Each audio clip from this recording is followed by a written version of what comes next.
Subscribe to our YouTube channel and press the bell icon to never miss an update from Rouse IAS.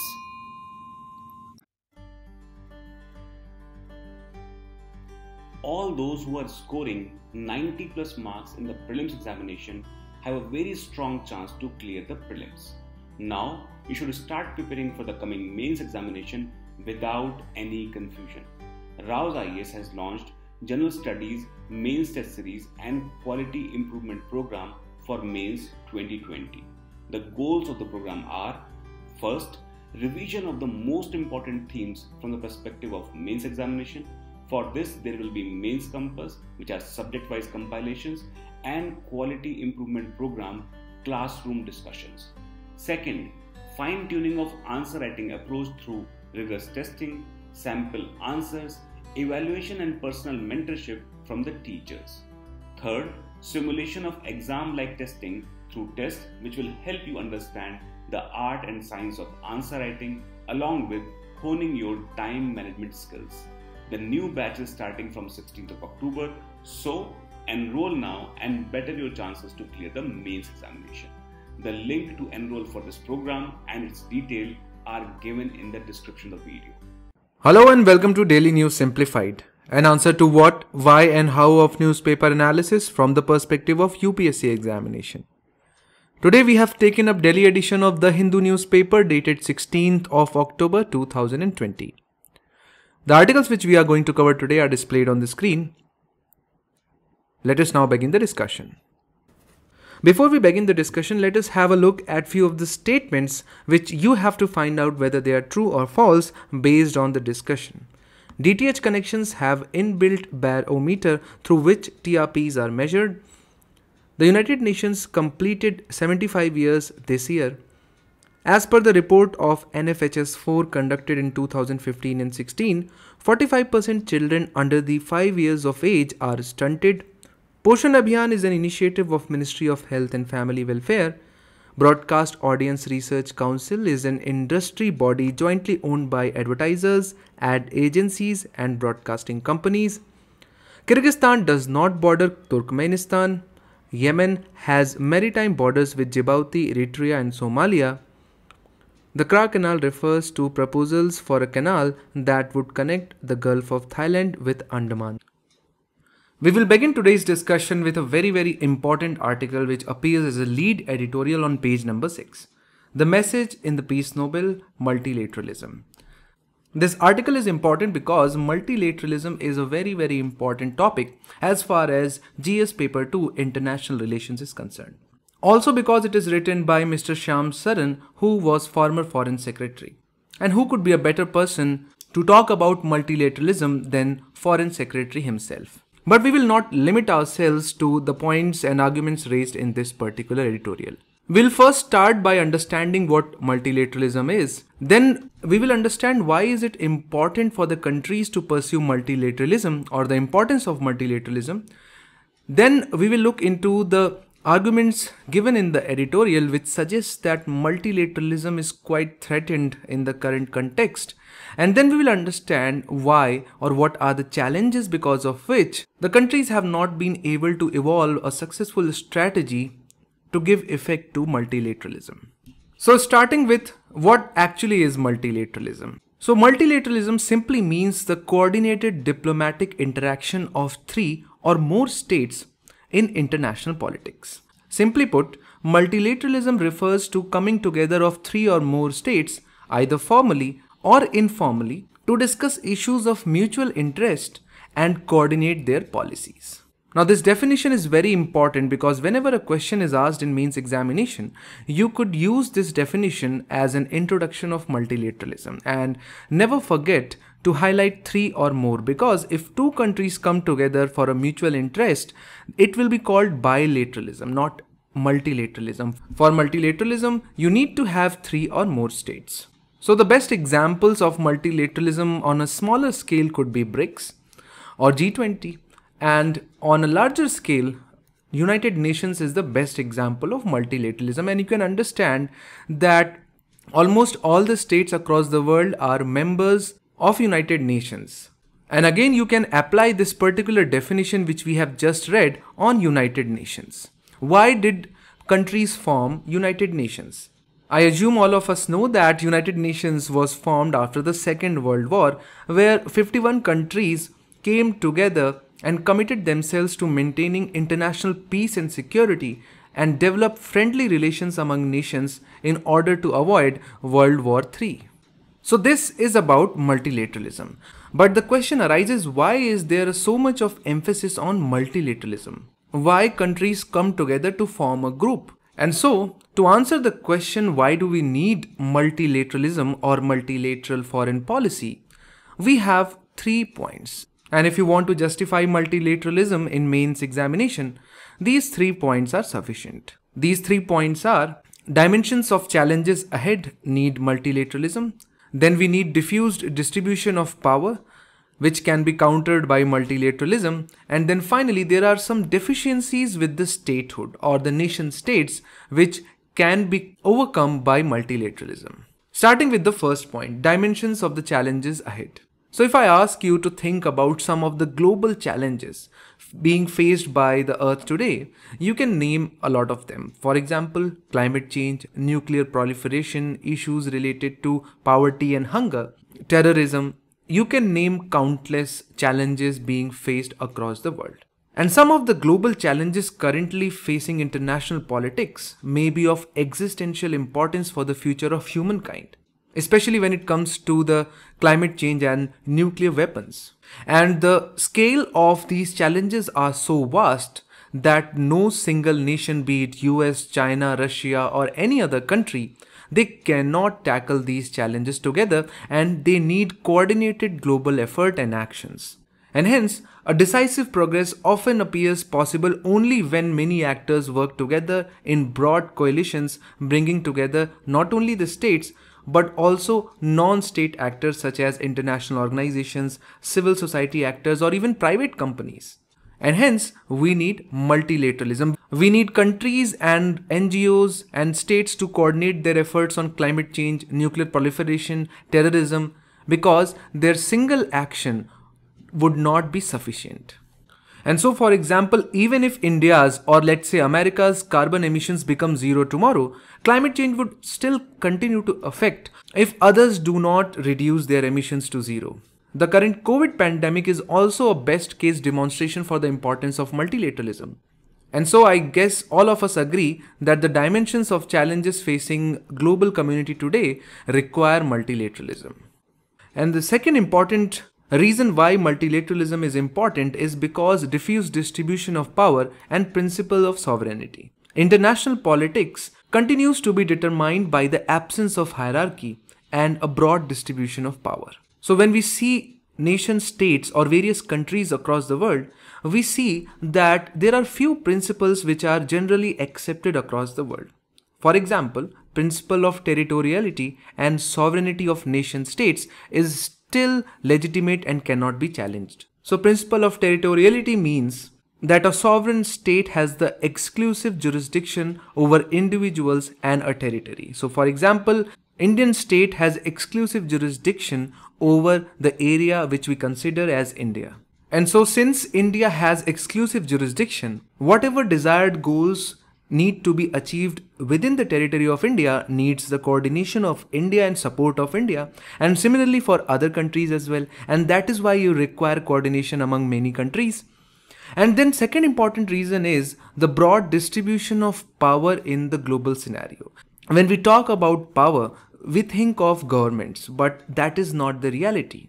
If you look at the global scenario, the power is distributed among various stakeholders and government is just one of them. Then we have non-governmental organizations which are very, very powerful and active as well. Then we have private players and large mega corporations denoting the private sector. And in order to achieve a common goal, you need coordination among them as well. And multilateralism just not denotes the coordination of various states and nations, but also various stakeholders. And hence, since the distribution of power is fragmented or it is very broad based, you need support of all of these stakeholders for a common goal, and that is why multilateralism is important. And finally, there are a lot of deficiencies in the statehood system across the world. For example, people say that since the states have monopoly on the use of force, and hence the states usually have most wide possibility to shape politics within its own border. But that is not true. If that were the scenario, none of the problems would have existed on national scale across the world. But we see large scale corruption, conflict, violence, discrimination, issues related to environment, law and order, all these perpetuating across the world, in some places to a lower degree, in some places to a higher degree. And hence, we agree that there are a lot of deficiencies in the way statehood and its powers are being practiced across the world. And to counter those deficiencies, we need multilateralism. We need binding agreements and we need capabilities to enforce those agreements in order to achieve common desired goals. And so, if multilateralism looks so awesome, what is the current state of multilateralism? So what we see today is that at the time when the global community needs the most active kind of multilateralism, the nations are actually going back on it. For example, let's focus on the actions against the COVID-19 pandemic. We know that coronavirus recognizes no national or regional boundaries as it is infecting countries upon countries. One would have expected that countries, particularly those with technological and financial capabilities, would agree to pool their resources together to work on an effective and affordable antivirus vaccine. But what is happening? There is no global effort. Instead, there are several parallel national efforts underway even as the WHO has put together a COVAX alliance for the same purpose, but each nation has decided to go with their own kind of vaccine. And in fact, there is a kind of competition at work behind the scenes. All countries, instead of sharing their advancements, are hiding it, trying to come up with earliest vaccine against coronavirus. Then let's look at another multilateral organization, which is World Food Programme, which is this year's Nobel Prize winner as well. And since global hunger and poverty are also a challenge which needs to be countered by all of us together, this is a very important multilateral institution. But the achievements of World Food Programme are very minuscule, not because it is an inefficient institution, but because it is perennially underfunded by its members. And one would have thought that at least World Food Programme would get sufficient attention from the prominent members across the world. But that has not happened. The ideal example of multilateralism, which is United Nations. United Nations, all of us know, is turning 75 this year. But what we have seen is that with time it has been increasingly marginalized in the decision making. Most powerful members of United Nations have continued to reduce the support and the funding to the organization. The major reforms in the way United Nations functions and is composed of has been delayed since decades, and because of which it no longer reflects the current power equation across the world. It is quite anachronistic that a country like India has been denied permanent membership of the Security Council, and so it is increasingly becoming irrelevant. And so the question arises that when we understood the importance of multilateralism, why is the current situation of multilateralism so pathetic? And the reasons lie in the challenges being faced by the multilateralism. And those challenges are that when a lot of nations come together, it is very difficult to set clear priorities. The negotiations are very protracted, results are often ineffective, and there are a lot of problems of collective action, and let us understand these. So we have understood that when 3 or more nations come together, so when a lot of nations come together, multilateral negotiations tend to broaden their agenda in order to take better account of the different objectives and interests of the parties involved. Because when so many nations come together, of course they desire a common action, but of course they have a lot of differences as to how to achieve them. And hence, in the process of negotiation, the agendas and the goals are quite broadened and they become quite vague. Because the multilateral organizations try to keep into account the wills of almost all the members, which makes it very difficult to set clear priorities. Since the opinions and the views of these many nations are often very, very different, multilateral negotiations are very protracted and costly than bilateral agreements. So it takes a very long time to arrive at the consensus. And hence, multilateralism is often not suited for problems which require immediate action, simply because the negotiation themselves will take around 1 to 2 decades to arrive at the consensus, and even then when they arrive, the goals and the objectives are quite vague. And when a lot of countries decide to move along a goal which is quite vaguely defined and which has taken a lot of time to arrive, the results are often ineffective, because by the time the negotiations are finalized, sometimes the problem itself has evolved into something very different. So these are the 3 problems. But apart from them, there are some inherent issues with the collective action itself, because there is always trust deficit among nation states. So for example, for any kind of multilateral organization or agreement to be successful, you need participation of powerful nations as well. For example, let's say in an organization talking about climate change, you need US as well as you need China. But there is always a trust deficit among these 2 nations, or even between US and Russia, or China and India. And this trust deficit will always hamper the collective action. Also, the collective action creates a kind of illusion, because usually what happens is that once the negotiation is arrived at, countries don't take action and they assume that the goal is being achieved just by the signing of the agreement itself. For example, the nations think that world is making progress on military disarmament simply because multinational negotiations dealing with it are already in place, but that does not happen. Then there is a problem of free rider, in which the commitment to participate in collective action is half-hearted. After all, others are already taking care of the problem, so one's own efforts can be reduced if not spotted or stopped by the global community. And then finally, most of the multilateral negotiations and organizations do not have any kind of mechanism to sanction the violation of a single or few countries. So even if you sign an agreement and if you do not follow it, no one is going to penalize you in most cases, and that is why the collective action often fails. And hence, multilateralism can be effective only when the members of the organization and the group share a genuine interest in sustainable results, and there is a willingness to compromise by each party, which is not the current scenario, and that is why multilateralism will continue to be threatened in the times to come.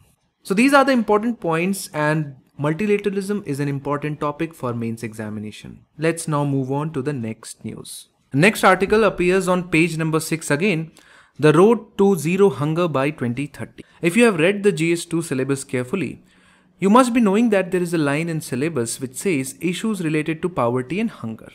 And hence it is important for us to understand and learn few things about hunger.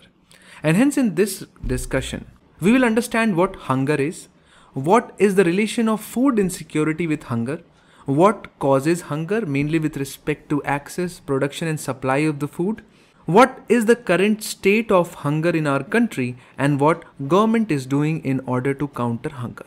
The 3 authors in this particular article talk about creation of resilient food system across the world in order to counter hunger. But as far as our syllabus is concerned, we need to focus upon mainly the causes of hunger, the current context, and what government is doing to counter hunger. So before undergoing any discussion on hunger, we should first at least define what hunger is. And we all have gone through hunger either voluntarily, willingly or unwillingly. And hunger is an uncomfortable or painful physical sensation caused by insufficient consumption of dietary energy. And it is really very difficult to measure hunger. But what we can measure are the manifestations or the reflections or impacts of hunger. When a person or a community goes through hunger for a long period of time, it reflects in malnutrition, mainly in the form of stunting and wasting. Stunting is basically impaired growth and development that children experience from poor nutrition and access to food. And wasting mainly deals with gradually reducing the fullness and the strength of the body, which in simple words could be understood as reduction in the muscle and the strength of the body. Similarly, long-term hunger gives rise to micronutrient deficiency, and surprisingly, hunger also results in obesity. And if you are surprised, we will see the correlation between hunger and obesity as well. So these are the manifestations of the hunger which can be measured, although hunger cannot be directly measured. So if we have to estimate an idea of the hunger, we can go into a population and measure the number of people who are stunted, wasted, or deficient in terms of micronutrients, and the prime reason for hunger is food insecurity. When people lack regular access to enough safe and nutritious food for normal growth and development, an active and healthy life. Now this may be due to unavailability of food or lack of resources to obtain food. And the severity of the food insecurity may also vary, but there is a direct link between food insecurity and hunger. And let us understand that relationship. So on the left hand block, you have food insecurity, which is, as we have understood, uncertain access to food at the household or individual level. And on the right hand side, we have manifestation of hunger, which is child stunting, wasting, micronutrient deficiency, and overweight. And we have to establish a link between these two blocks. So food insecurity can directly contribute to child wasting, stunting, and deficiency by negatively affecting the adequacy of food consumption, which is the central block, which can be due to low quantity of food or low quality of the food and lack of continuity of the access to food. This insufficient intake of calories, proteins, and vitamins and minerals will definitely give rise to child wasting and stunting. When a community is food insecure, then of course the mothers are food insecure as well. And when wasted or stunted mothers give birth to a baby, the chances of malnutrition being propagated increases much higher. So if an infant is born from a stunted mother, even if the infant is fed with a nice food, it is less likely that they will be able to counter the impacts of malnutrition. The mothers who are themselves malnutrition have to compromise on the child feeding as well, giving rise to child wasting and stunting. So this is as far as the malnutrition, but how do we arrive at overweight and obesity from food insecurity? So severe food insecurity is one extreme of the scale, but even moderate food insecurity is worrisome. For those who are moderately food insecure, access to food is uncertain. They might have to sacrifice other basic needs just to be able to eat. And when they eat, it might be whatever is most readily as well as cheaply available, which might not be the most nutritious food. And hence, more often than not, they resort to inexpensive, high-calorie, low-nutrition foods. For example, highly processed foods that are energy-dense, high in saturated fats, sugars, and salts, which are, in your own experience, you can see much cheaper than the fresh fruits. And hence, they develop overweight and obesity. Apart from this, there are psychological factors also linked with food insecurity. The experience of not having certain or adequate access to food often causes feeling of anxiety, stress, and depression, which in turn can lead to behaviors that increase the risk of overweight and obesity. And so, we can understand that food insecurity is the basic reason behind the hunger. And hence, when we talk about causes of hunger, we need to delve into actual causes of food insecurity, which deal with the production of food, its supply, and access to food. And we will start our discussion with the production of food. Any phenomena or event or process which impacts the production of a food grain in a region definitely leads to hunger in that particular area, especially if that area is already poor. So what can be the factors which can reduce or annihilate the production of food grain in a region? And first and foremost among them is occurrence of a conflict or war.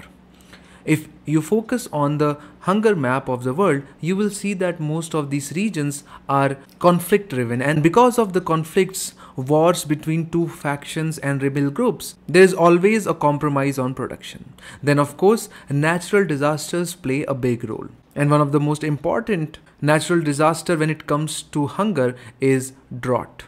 Often, drought persists for 3 to 6 months and it directly impacts the availability of water for people, livestock, crops, and fodder production, and hence it negatively impacts the production in a region. Then, of course, we have a factor of climate change which is directly impacting the production across the world. In last 2 to 3 decades, the number of natural disasters, for example, cyclones, floods, and even droughts linked to climate change and their frequency have substantially increased. And the effects of climate change are often dramatic, devastating areas which are already vulnerable. So, for example, due to climate change, a major portion across the world which was cultivable is undergoing a phenomenon known by the name of land degradation, which is making those soils unfit for cultivation, reducing the production. So these are the factors which overall impact the production, causing hunger. After production, the food grain needs to be supplied to the consumer and the people. But there are a lot of factors which directly impact and cut off the supply of the food grain or reduce it to a very, very minuscule amount. And they mainly deal with either the broken linkages or due to the lack of infrastructure. So for example, if a country does not have good foreign relations with food surplus countries, the import of the food grains will be compromised and will induce hunger in the population, especially when that particular country is not a producer itself. Then if the country is poor, the lack of infrastructure, for example, proper roads, processing, storage, assembly, handling, packaging facilities will not exist in that particular country, and hence the people of that region will not be able to get the food. But apart from production and supply, there is a third factor which is often the most important factor, which is access to food, which is not the same as production. Because even if the food is being produced in a particular community, but people are simply too poor to buy that food, and so they will not be able to access the food, and hence they will undergo extreme hunger. And hence access is the most important determinant of hunger. And hence most major food and nutrition crises do not occur because of lack of food or lack of supply of food, but they occur due to lack of access to food. Food might be available, but due to the geographical location, lack of transportation and inhospitable condition, so that people are not able to access the food. Then due to law and order situation, it may be difficult for the people to access the food. And finally, the market failure leads to the lack of access to the food because demand and supply are not able to balance themselves. So these are the causes of hunger. Of course, there are factors which are applicable everywhere. For example, disasters like tsunami and earthquake will impact supply as well as the access. Conflicts and wars will also play a role in hampering the supply as well as access. Similarly, if a region is poor, they will not be able to invest in the agriculture, and hence the production will be low. So all these factors together play a role in causing a hunger in a region.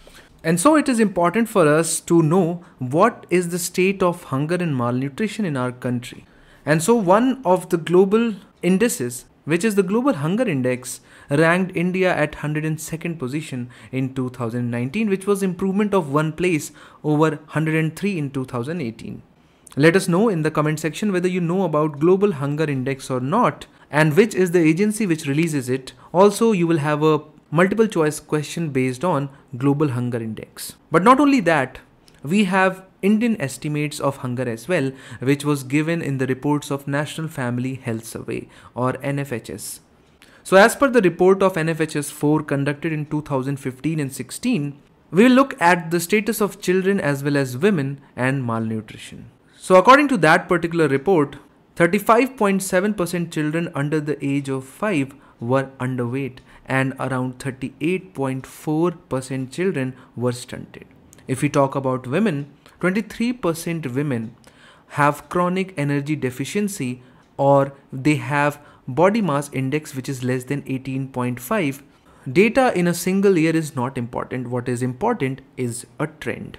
And all these three numbers have reduced significantly. The women with low body mass index was around 36% in 2005 and 6. So in 10 years, we can see that this particular number has reduced from 36 to 23%. And so we can say that India is making great strides towards a reduction of hunger and malnutrition. Also, it is important for us to know that this is a very, very important sustainable development goal. So not only for national strategy, but also for a global concern, we have to reduce hunger and malnutrition. We will look at the government of India's effort to counter hunger. Now here you should keep in mind that almost all the steps taken by Government of India will ultimately result in reduction of hunger, whether it is a poverty alleviation scheme like MG Narega or it is a scheme to target MSME sector. Ultimately all go in reduction of poverty and in turn reduces hunger and malnutrition. But there are certain initiatives which directly target hunger, and those are National Food Security Act and various schemes of Ministry of Women and Child Development. So we can clearly see that Government of India accords high priority to issue of hunger and has been providing food grains at highly subsidized price to the target population through state governments and union territory administrations under National Food Security Act 2013. Which provides for a coverage of up to 75% of the rural population and 50% of the urban population for receiving food grains under Targeted Public Distribution System or TPDS, thus covering about 2/3 of the population of the country for receiving food grains at the rate of 1, rupees 2 and rupees 3 per kg of nutri cereals, wheat and rice. Apart from this, Ministry of Women and Child Development is implementing Poshan Abhiyan, Pradhan Mantri Matru Vandan Yojana, Anganwadi services and schemes for adolescent girls under the umbrella of ICDS or Integrated Child Development Services, which are direct targeted interventions to address the problem of malnutrition in the country. Then the government has also initiated Poshan Abhiyan, and the goal of which is to achieve improvement in nutritional status of children from the age of 0 to 6 years, adolescent girls and pregnant and lactating mothers in a time-bound manner with fixed targets. And these targets are prevention and reduction in stunting in children at the rate of 2% per annum. So every year the Government of India has targeted to reduce the prevalence of stunting in children by 2%. Then prevent and reduce undernutrition or underweight prevalence by 2% per annum, reduction in prevalence of anemia among young children at the rate of 3% per annum. Anemia, which is a decrease in the total amount of red blood cells or hemoglobin in the blood, needs to be targeted. Then reduction in the prevalence of anemia among women and adolescent girls in the age group of 15 to 49 years at the rate of 3% per annum, and the reduction in low birth weight by 2% per annum. So these are the steps which are being taken by Government of India and which are showing the results on the ground. Let's now move on to the next news. Next article appears on page number 7. Should the government regulate TRPs? So last week the Mumbai police said that a TRP racket involving 3 news channels had been busted. Since then, Broadcast Audience Research Council or BARC, which actually monitors the TRPs, has suspended ratings of news channels for next 3 months. The alleged scam has once again highlighted the need for regulation. Since television channels are driven by TRPs and it is viewership that drives their business, it is important for us to understand what TRPs are, how they are calculated, what are the issues in the way TRPs are being calculated, and how the system has been rigged. It is important for us to understand the whole thing because to understand the current discourse, but also it can be asked in GS4 ethics paper, in which you could be asked to take ethical side, keeping in view the financial implications of taking an honest stand in the whole TRP scenario. So what is TRP? So in simplest terms, TRP represents how many people from which socio-economic category watched which news channel for how long during a particular period of time in a day. Now the question arises, why is it important for anyone to know how many people are watching their programs or what is their socio-economic category? Now to understand that, you need to first understand how these channels function. When a channel, or what we can call as a broadcaster, opens a channel, they have two sources of revenue. Now, the one of them are viewers themselves, like we pay in case of DTH. But in India, most of the revenues of channels comes from advertisements. Broadcasters, for example, channels, charge hefty sum of amounts from the advertisers to show their ads in their programs. Now, there are two things in it. How much an advertiser should pay for a particular program will be determined by the popularity of that particular program. It is easy to understand, right? If a program is very hit and it is being watched by millions of people, of course, the charges for per 10 seconds of advertisement are going to be very, very high. But if a program is not being watched by as many people, of course, the prices are going to be low. But apart from that, advertisers want to target audiences. For example, if a shoe meant for high speed running is to be advertised, the company would want that advertisement to be shown to young people, and hence that advertisement would not go on Astha channel. Of course, it would go on programs which is being watched by youth, for example during IPL. Or if there is a luxury car, the company of that luxury car would want the advertisement to be shown more on the television show which is being watched by the affluent section of the society. So this was for advertisers. Even broadcasters want their program to reach more and more number of people, and hence they want to know the TRP. So these are the two factors which has led to a system of television rating points. On the basis of audience measurement data, ratings are assigned to various programs on the basis of how many people have watched a particular program and from which socioeconomic category they belong to. Higher rating means higher popularity, means higher charges for advertisement. And so, BARC was created, which is an industry body jointly owned by advertisers, ad agencies and broadcasters. So all the stakeholders came together to create BARC. Now the question arises that how does BARC know how many people are watching a particular program? Because so far it is assumed that what channel I am watching is known to no one. And so calculation of TRP is based on an instrument installed by BARC known as barometer, which has been installed in over 45,000 households across the country. So there is an instrument installed in 45,000 households attached with their television sets. Then what BARC did is that it classified these households into 12 different groups based on their education level and ownership of consumer durables. Now what this instrument does is that it records which channel was played on the screen at what time and for how long.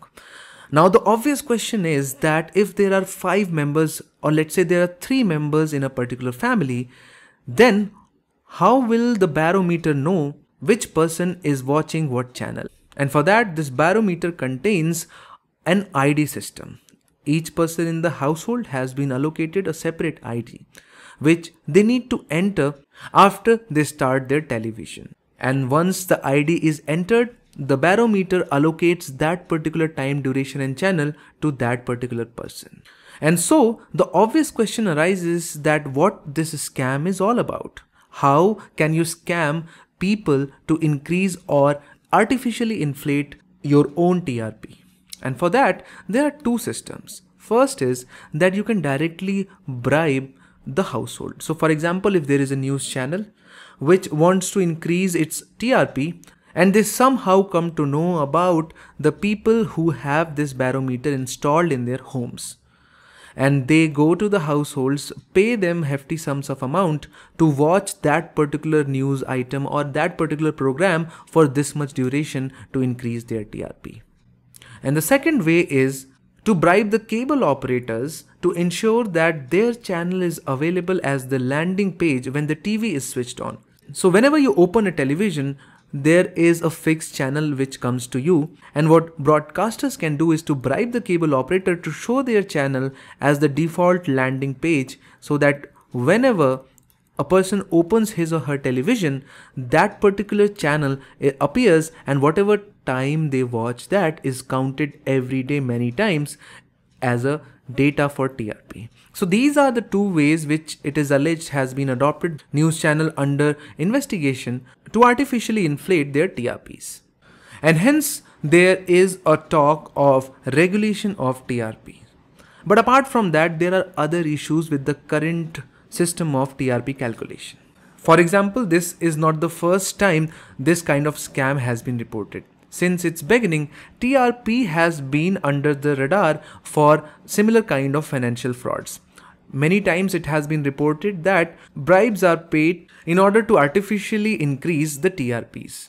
Also, there is absence of any specific law which can govern the TRP rating or the agencies involved in this particular work. Now, absence of government is of course not such a bad thing, but what happens is that since there are no particular rules and regulations, there are no penalties as well.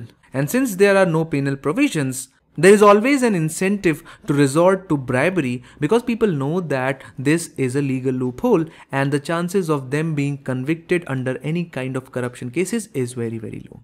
Then of course, 45,000 sample size is a very, very small for a country like India. The sample size, for example, of Mumbai, which is in the eye of storm of this whole fiasco, is only about 2,000 homes. And we know that Mumbai is the biggest TV viewing metropolis in the country. And hence it is quite inadequate as well as distorts the whole purpose of calculation of an index to judge whether a program is famous or not. Then in almost all the TRP ratings, Doordarshan is quite underrepresented.